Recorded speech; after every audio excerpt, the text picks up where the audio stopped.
Hi, everybody. So today in this episode, we're going to talk about water kefir.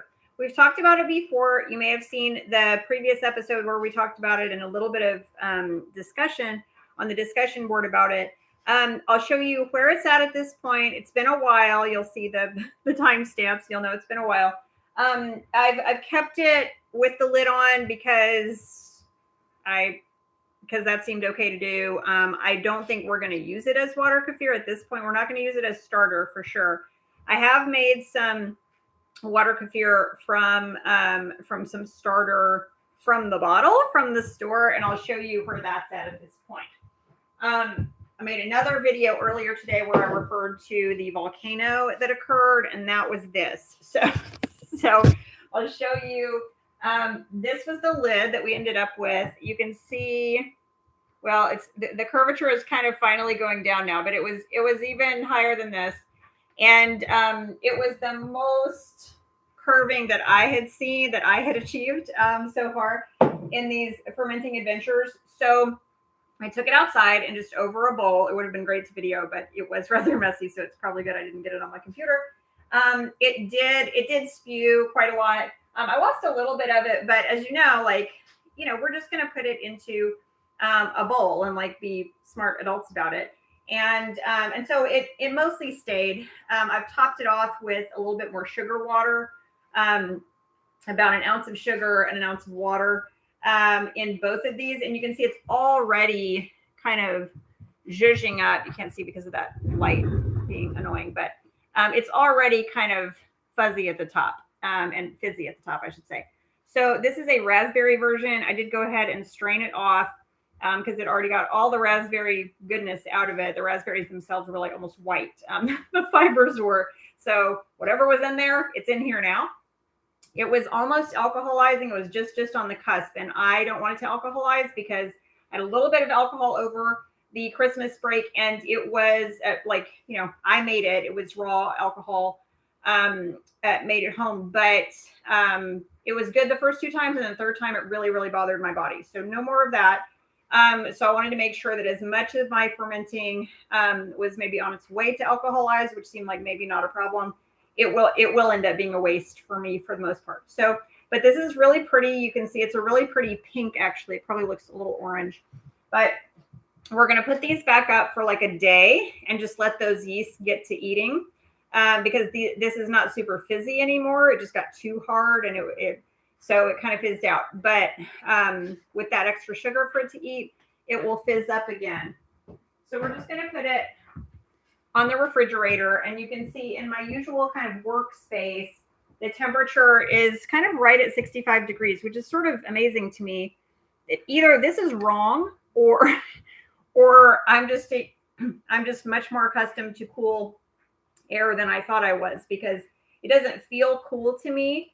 And the reason I'm in this robe and not in the usual, farm wear is because when I did the volcano spew, it did get on my clothes a little bit. And you want to make sure that if that happens, if you can't see every little bit of the spew, you need to just go ahead and throw it in the washer.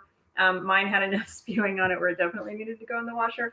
But it is an acid, and so it will start eating through the color of whatever you've got on, and then it will also start eating through the fiber of it, and you don't want that. So, we're not making stuff at home so that we'll have bigger bills in our clothing, that's for sure. So what I'm going to show you right now is we're going to make a second attempt at this water kefir. And I've got 3 different containers here because I don't know which one we're going to need. And that's okay. So we're just going to keep all of them out for the moment until we know. Let me rinse this just a little bit. I've been doing lots of things in here last little while. Okay, and these are not 1,000%. I just had something in that, another ferment, and I'm not going to rinse it out because it's clean, it is antibacterial, and it would just waste water to do that. So I'm not going to do that until I know which one of these I'm using. This is a 2-quart mason jar. This is a 1 gallon, so double this. And this is a 1 quart. container. So, and this, you will remember this if you saw attempt number 1. This is attempt number 1. Let's open it. I've opened it a couple of times here and there. And then I just closed it up after a while. It does have this thing on the top. And I thought at first that it was, you know, a mold or something. I don't think it is, because over time, I mean, I've left it for quite a while now. You know, it is its own SCOBY of sorts.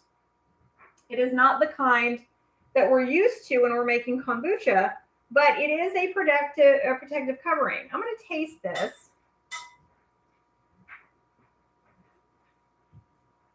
See, this is how unafraid I am. It tastes fine, actually, and it's finally developed a little bit of what I can tell is a critter profile that I need. But it is on the sweet side. I made it first with agave and then added some sugar to it. If you saw the first conversation, you know that that was a conversation we were having. You see on the bottom here, they kind of what they say they call it disintegrated. I don't know really what the right word is. We think that was a temperature issue of why that's taken just so stinking long. But you can imagine, you know, if we're supposed to be doing this at 70 to 85 degrees, and those grains are cactus grains, and so it's very possible that they're used to being in something over 60 degrees, and it's often 60 degrees in my house. So we don't know exactly why it happened the way it happened. This time we're going to do it like it's a little warmer generally, and I'm not having to turn the air on at night because it cools itself off. But I'm going to do it a little more straight lace this time. This is also a stronger, or, you know, very, very, very well reviewed kefir grain sample that I bought. I will say that if this doesn't work, I will write to the company, because the only thing bad, I mean, they have lovely customer service, and I'm excited to try this. But the truth is also that they don't send you an email to tell you, hey, it's coming, or hey, it's coming today or something. And so this sat out on my porch for like 3 days, at least. So it's possible that it's not good anymore. It is supposed to be refrigerated as soon as you get it. And I did not get it for 3 days because I didn't have that basic communication. So if it works out okay, then we'll know that that's just that they just tell you that to be precautious. But if it doesn't work, I think we'll know why, because this is a very strong strand family. So this brand is called Yimu's. And this is where is it? Oh yeah, I knew this is in here somewhere. This is my certificate of adoption. It says Yimu's Nourishing Cultures hereby formally certifies that the holder thereof on this date is the declared new caretaker for, and we have to name the Water Kefir. So if you have any ideas for what we should name it, please do comment. A member of the Water Kefir family whose ancestors have been happily fermenting nourishing water kefir for over 2,000 years.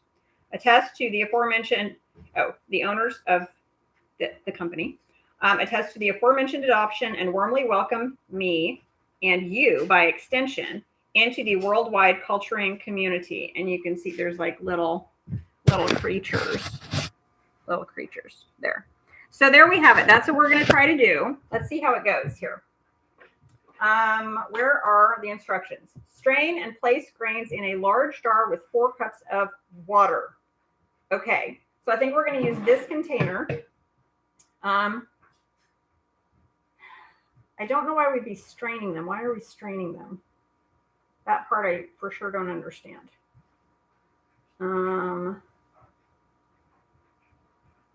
Yeah, and this definitely says you can use.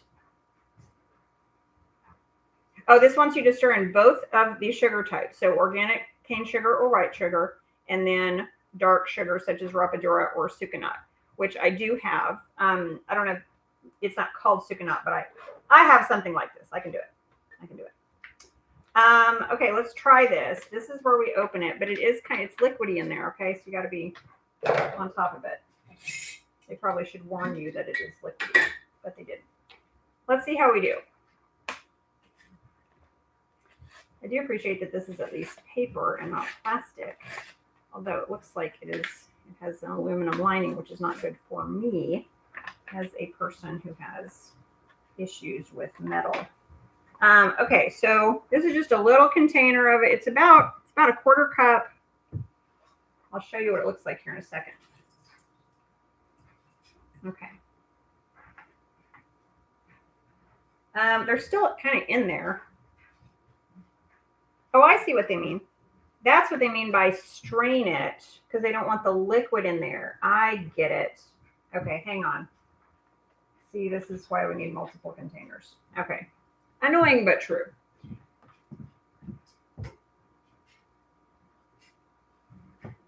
Okay, we're straining. We're going to use our trusty funnel and our little teeny tiny strainer. That's right. I do remember this now, that you don't want them to keep eating what they've been eating. That's right. All coming back to me. So this is their old food. Now we're going to give them some new food. And I think because this is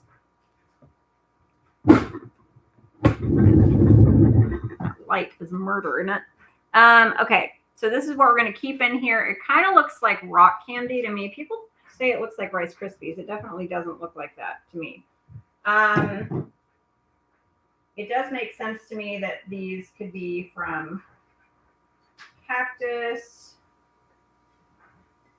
Okay, now I'm going to dump the bits back in. I forgot that this is sort of a pain in the butt. Okay, it'll be all right. We're going to do this. This is happening. Okay, so this is what we've got. And then they want us to put in 4 cups of water. Now remember, you can't use just any water in this game. You have to use, can you see that? There we go.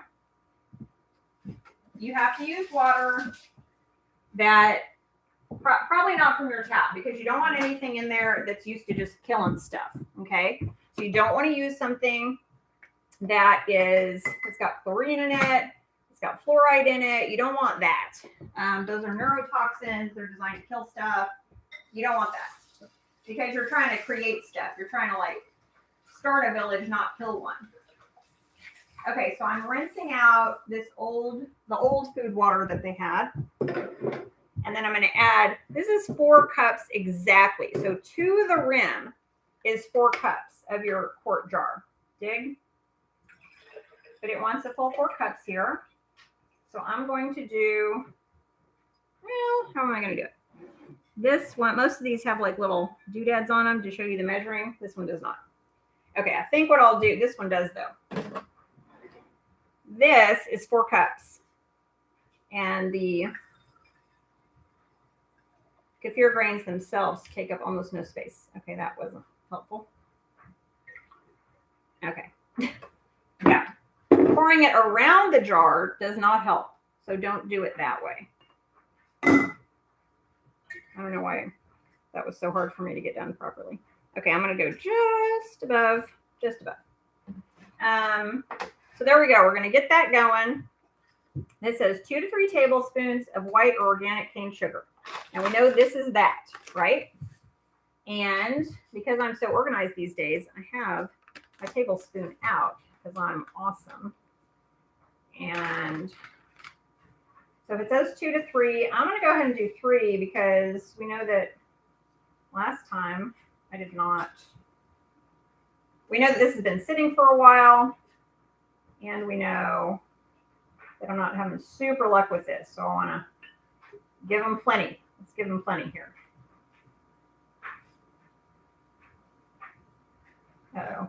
Now I actually don't remember if that was 3 or 4. Yikes. Okay. I don't know. I was talking to you and I forgot what I was doing. Okay, so there's that. Now, sucanat is a dark sugar, but I think any kind of dark sugar will probably do the job. Let's see. Yeah, this is a good one. I don't know if it was trying to be specific when it said, when it, didn't mention other types of sugar that don't come from sugarcane or not. But since water kefir is a tropical product, if you will, or a desert product, I should say, not tropical. Because it comes from the cactus.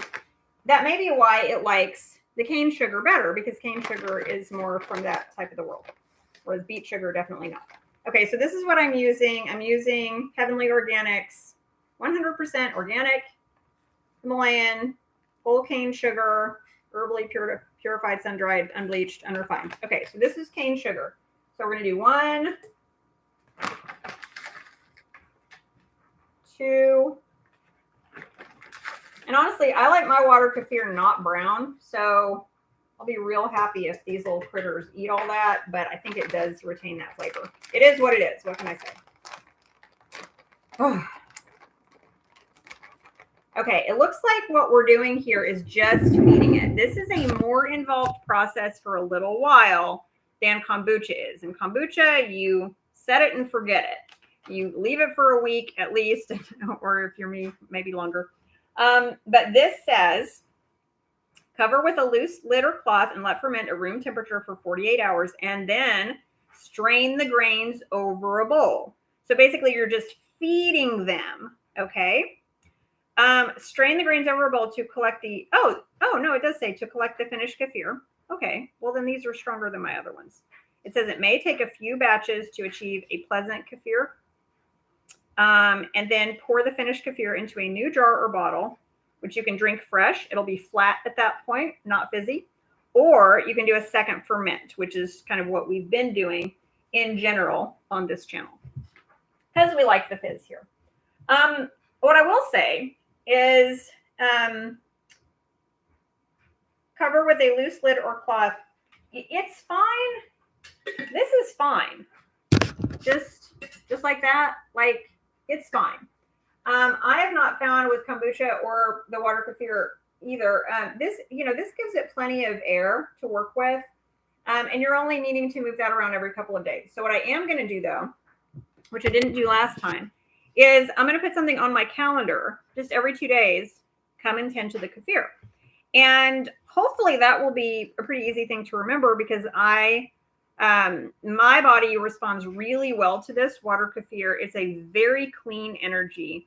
I've learned to not even drink it at night. There's no caffeine in it. It's just cactus. Yeah. It's just critters that live on the cactus.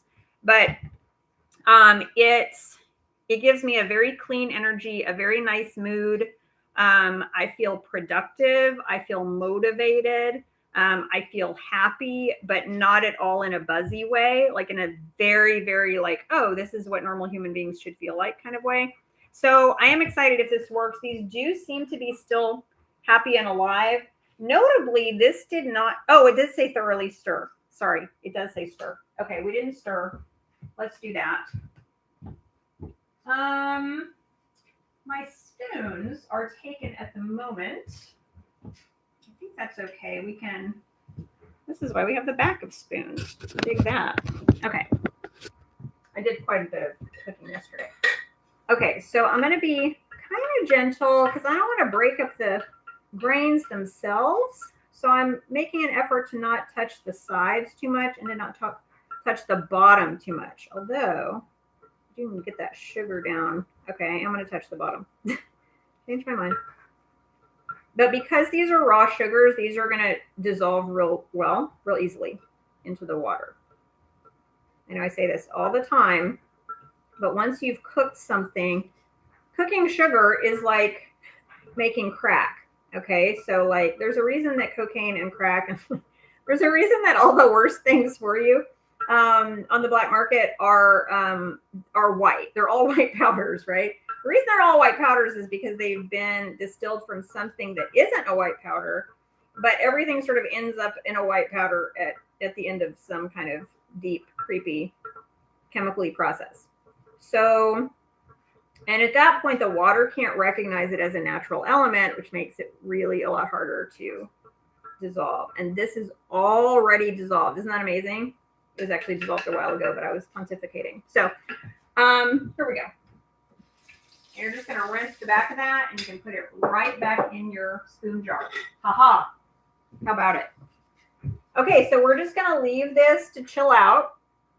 I'm pretty excited about it because those do look nice and healthy. I'm just going to do this because it doesn't need any formal anything, but we're just going to leave it on the counter. And the bad news of that is that it's starting a new fermentation process, which means I'm going to have to figure out a place to put all this stuff. But that will be a good 2 servings, maybe 3. And so I'll get my jars and my space ready for that, and I'll know that it'll still need about a week to do its second ferment, and then I'll keep feeding this. I'll keep feeding it. So it's a little bit more work, I will say. I wish I could get like more of it at a time, but I want to see if I can keep it alive first. I think they're supposed to get bigger or like multiply or something over time. I don't quite understand that, but that's my understanding. And this brand, people say that a lot in their reviews, like it gets bigger and bigger. So that's why I just ordered the small amount, even though ordering bulk is a lot cheaper. But I thought since I'm spending a lot on this one, I'm actually not spending any more on this one than I spent on the one at the grocery store that didn't work very well. They both cost about $20. So these first 2 are going to be the expensive ones. So that's what we're going to try. I'll let you know how it goes. Over and out.